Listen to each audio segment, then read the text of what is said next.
Did you know a 120-pound woman once used Brazilian Jiu-Jitsu to choke out a 200-pound man in seconds? BJJ is called the gentle art because it lets you defeat stronger opponents with leverage, not muscle. But when you're starting out, it feels anything but gentle. You're drowning in techniques, getting smashed while rolling, and wondering if you'll ever get it. It took me a couple years before I could finally, confidently say, okay, I think this is starting to make more sense. Here's the truth. Every black belt was once a white belt who couldn't tie their own belt. Today, we'll go over 5 essential moves that can help you survive and dominate as a beginner. Master these, and you'll out-grapple bigger opponents faster than you think. One thing worth mentioning, mat time is essential. There's things you'll learn on the mat you won't and can't learn from drilling. More mat time is and will always be one of the most beneficial ways to grow. Plus, it's the best way of BJJ. Getting humbled by a teenager really opens your eyes. On the flip side, tapping someone you never thought you could makes you realize why we train. Be sure and watch to the end if you're new to BJJ or haven't had a class yet. I'll go over some things I wish I'd known my first day. Let's be real, BJJ is overwhelming at first. You're bombarded with hundreds of techniques, but these 5 moves are the foundation of everything. I learned this the hard way when I got stuck under a 250-pound teammate and couldn't move an inch. I wanted to tap just so I could breathe. The problem? I skipped the basics. BJJ isn't about memorizing 100 submissions, it's about solving problems. These 5 moves are your toolbox to escape bad positions, control opponents, and finish fights. Lots of people want to learn the cool-looking techniques they see on Instagram or other social media, myself included. What I learned is those techniques look cool, but that's about it. What you don't see is the guy having the technique done to him. He's letting the other person do it. Anyone can do an armbar when the person being armbarred doesn't resist or gives you their arm. It doesn't happen that way while rolling or in any other situation. I started focusing on the fundamentals. They aren't fancy, not going to get any oohs and ahs, but they work. Don't take my word for it. Take the word of John Danaher. Here's what John said about fundamentals. Fundamentals are the bedrock of the foundation upon which your entire game is based. Indeed, your ability to learn advanced skills is directly proportional to how good you are at fundamental skills. In a self-defense situation, a fundamental skill will be automatic when needed. The more complex or fancy, techniques may be screwed up because they are overly complex. But you do you, Boom. What does John Danaher know? The knee guard pass. This is your key to smashing through an opponent's legs and reaching side control, where you can dominate. Here's how it works. Break their grips, control their sleeves or pants.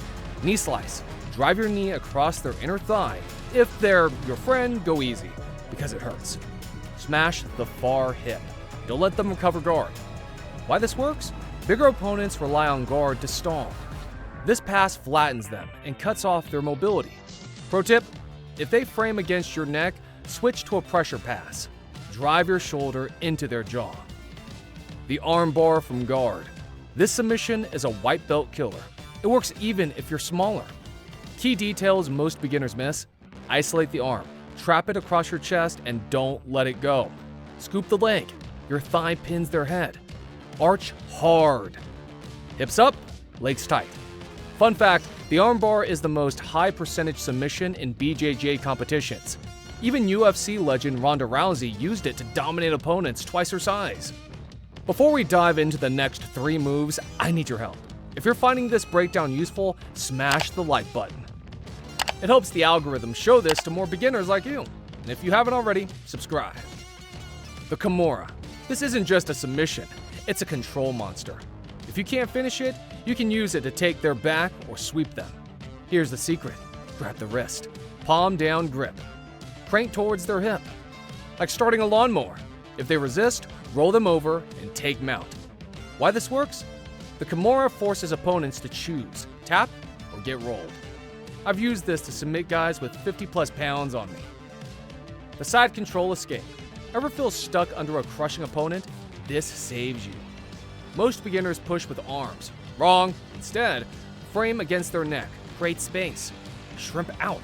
Hips away, knees in. Regain guard. don't just lie there. Pro tip, if they're too heavy, bridge and roll. Use their momentum against them. The cross-collar choke from mount. This is how you finish fights from the top. Step by step, grab the collar deep. Second hand in, thumb inside for leverage. Elbows wide. Squeeze with your back, not arms.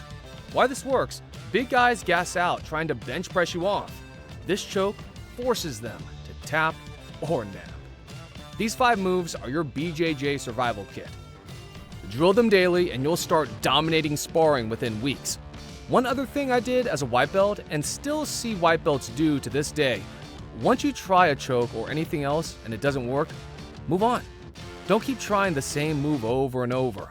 It won't work and you look like, well, a white belt. What is rolling? Rolling is the BJJ term for sparring. It's called rolling in BJJ because when done by trained individuals, it can look like they're rolling around. A person on their back can quickly sweep their opponent so the opponent is now on their back. Situation rolling. This is where you start from a specific position as opposed to starting face to face. Examples would be starting in side control or mount. Frame. Using your frames is using your arm to hold someone up and away from you. Even to hold them up a little is just enough so you can breathe. Picture the frame of the roof on a house. Your arms are holding them up and way similar to how a roof is held up. Side control. Side control is a dominant ground grappling position where the top combatant is lying perpendicularly over the face-up bottom combatant in such a way that the legs are free, and he or she exerts control over the combatant on the bottom. Someone with good side control can make you tap with side control alone. Mount. Mount or mounted position is a dominant ground grappling position where one combatant sits on the other combatant's torso, usually lower, with the face pointing towards the opponent's head. This is the ground and pound in UFC. Not a good position to be in. Guard. Guard is a defensive position where a practitioner uses their legs to control and defend against their opponent's attacks. It's a position where the practitioner is on their back with their legs actively used to hinder their opponent's movement and potentially create opportunities for sweeps or submissions. Gi. A gi is the traditional uniform consisting of a jacket, pants, and belt. Some BJJ schools have gi and no gi classes. In the gi classes, you'd obviously wear gi, while in no gi, you'd wear shorts without pockets, zippers, or anything metal. Toes and fingers can get caught in pockets and metal can hurt others and damage the mats. A rash guard is also recommended. A t-shirt will do until you decided to stick with it and buy some rash guards. Don't wear your favorite t-shirt. It may get stretched or torn on accident. Oh, on behalf of everyone else, wear something under your gi jacket, a rash guard or t-shirt. A hairy, sweaty chest in your face is nobody's idea of fun.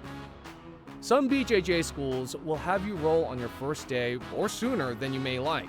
If you're not ready to roll yet, for whatever reason, just say you'll pass this time. No one will give you a hard time. Now, I want to hear from you. Which move are you trying first? Drop a comment below. I read every one.